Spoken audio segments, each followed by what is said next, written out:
donc que nous avons obligé à dégénérer, si je peux dire, la psyché humaine n'est pas fonctionnelle.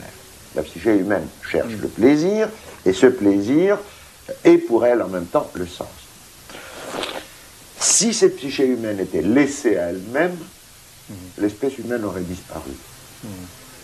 Précisément parce que cette psyché n'est pas fonctionnelle. Or, il se trouve que l'espèce humaine a créé la société. La société impose à la psyché une socialisation. Et lui impose de reconnaître qu'il y a une réalité qui ne se plie pas à son désir. Il impose de reconnaître que le plaisir ne veut pas être toujours là ou ne veut pas être immédiat. Et il lui impose à reconnaître que autrui existe tout autant que soi-même. Et il faut insister sur cela, n'est-ce pas? Il y a toujours, même quand nous sommes adultes, même quand nous sommes matures, même quand nous sommes psychanalystes et philosophes, un coin profond chez nous-mêmes qui subsiste, pour lequel nous sommes seuls et à la fois le centre du monde. Oui, donc qui résiste à la socialisation. Qui résiste à la socialisation, et en un sens, bon, c'est peut-être bien comme ça, mais enfin, bien ou mal, c'est comme ça. Bon. La socialisation impose la reconnaissance d'autrui, la reconnaissance d'une réalité qui est toujours une réalité sociale. Il ne s'agit pas simplement de la réalité naturelle, et par là, elle crée ce qu'on peut appeler l'individu, c'est-à-dire non plus simplement une psyché qui est vouée à son flux représentatif, affectif et désirant, mais quelqu'un qui incarne les institutions de la société. Chacun de nous est un fragment ambulant de la société qui nous a élevés. La société, en un sens, est toujours déjà là. Elle socialise les nouveau-nés qui la font continuer et qui éventuellement l'altèrent, n'est-ce pas? C'est ça. Et cette altération, c'est l'histoire. Alors, cette dimension, c'est ce qu'on peut appeler, bon, on peut l'appeler la philosophie du social historique et du psychique.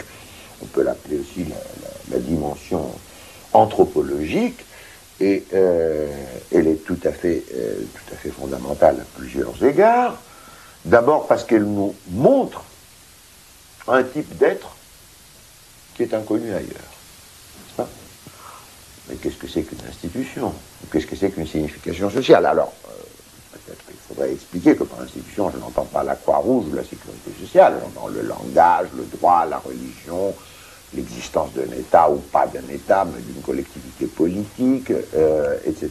Tout ce qui est établi. Les valeurs, tout ce qui est établi et tout ce qui est sanctionné socialement, que ce soit de façon explicite ou de façon implicite. Par exemple, les mœurs dans une société traditionnelle sont socialement sanctionnées, même s'il n'y a pas des lois. Elles sont sanctionnées parce que si vous vous comportez de façon contraire aux mœurs, bah vous serez mis au banc du groupe, n'est-ce pas? De même que le langage est sanctionné de façon informelle. Si je commence à faire, je ne sais pas, une série de cuir ou du barbarisme, de solécisme, les gens vont rire, puis finalement, bon, je vais être mis un peu à la marge du groupe auquel j'appartiens. Il y a donc ce mode d'être de l'institution et ce mode d'être aussi particulier de la signification sociale. Qu'est-ce que c'est, par exemple? Qu'est-ce qui tient ensemble une société monothéiste, qu'il s'agisse de la société hébraïque classique ou du christianisme classique ou de l'islam? Ben, il y a une signification centrale qui est claire, qui est la signification Dieu, un seul vrai Dieu. Pourquoi ce qui se passe fait sens? Parce que c'est la création de Dieu. Pourquoi il y a des normes dans la société? Parce que Dieu a dit, tu feras ceci, tu ne feras pas cela. Oui. Donc on ne peut pas déduire l'imagination de quelque chose qui ne soit pas elle. Non. Finalement, non, c'est cela le principe. Et c'est pour ça que je dis que nous avons là un mode d'être différent. Nous sommes au-delà du mathématique, au-delà du physique, au-delà même du simple vivant. Nous avons une imagination singulière dans la psyché de chacun de nous, d'un côté, un imaginaire instituant dans le collectif social de l'autre, qui sont irréductibles et qui sont créateurs. D'une façon ou d'une autre, ils sont toujours créateurs.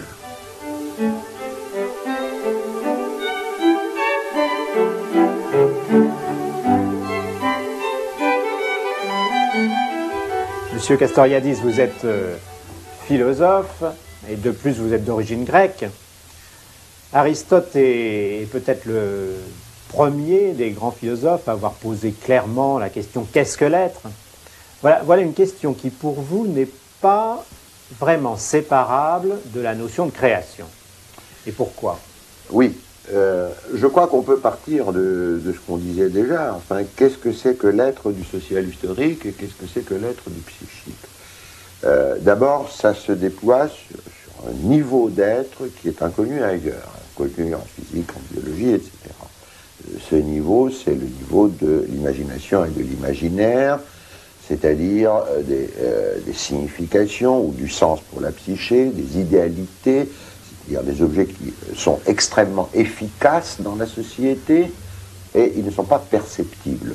Les gens se tuent pour leur patrie, par exemple, ou se tuent pour leur religion. Bon, ça, c'est pas biologique.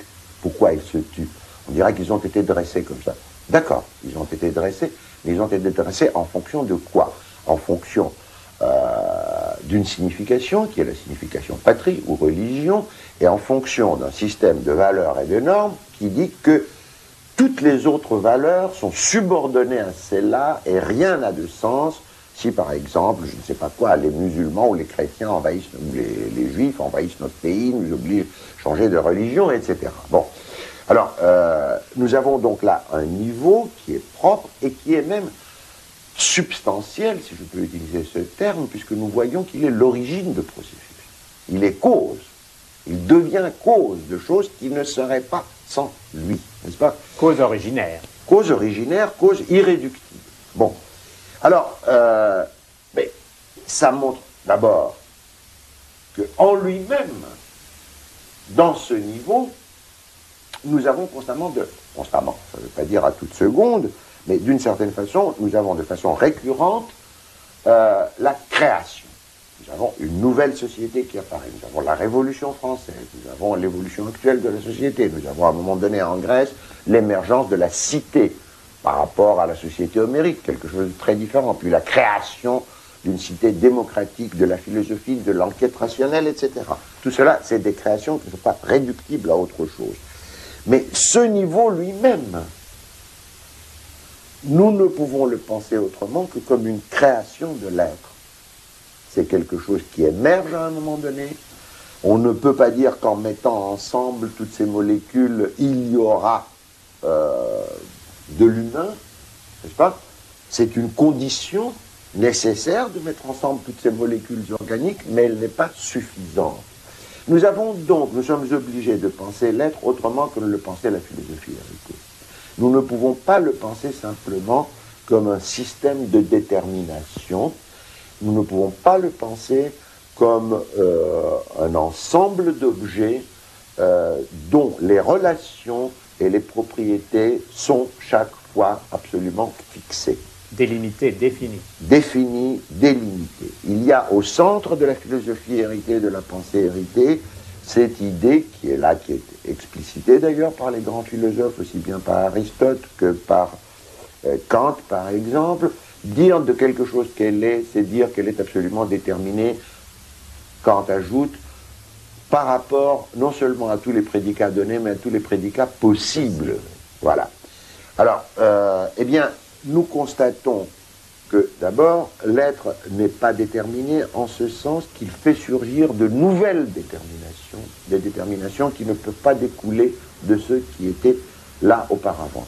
Et deuxièmement, que dans ce qui est ainsi créé, nous constatons, par exemple, dans le champ social, historique et psychique, que ces nouvelles formes qui sont créées, la forme société, par exemple, ou la forme psyché humaine, même socialisée, intrinsèquement sont telles que tout n'y est pas déterminé. Je veux dire par là, par exemple, je ne vais pas entrer dans la discussion du libre arbitre, mais je pense que la psychanalyse montre, et Freud le rencontrait aussi bien, que nous pouvons établir des enchaînements, des liaisons d'un élément avec un autre dans la vie psychique. Nous ne pouvons pas expliquer littéralement pourquoi un tel a développé telle névrose ou telle psychose. Nous ne pouvons pas expliquer dans une cure psychanalytique pourquoi tel rêve vient à tel moment de la cure et pas à un autre. Nous ne pouvons pas interpréter intégralement un rêve. Il y a ce que Freud appelait l'ombilique du rêve, par où, disait-il dans une très belle phrase, les pensées du rêve se perdent dans la jungle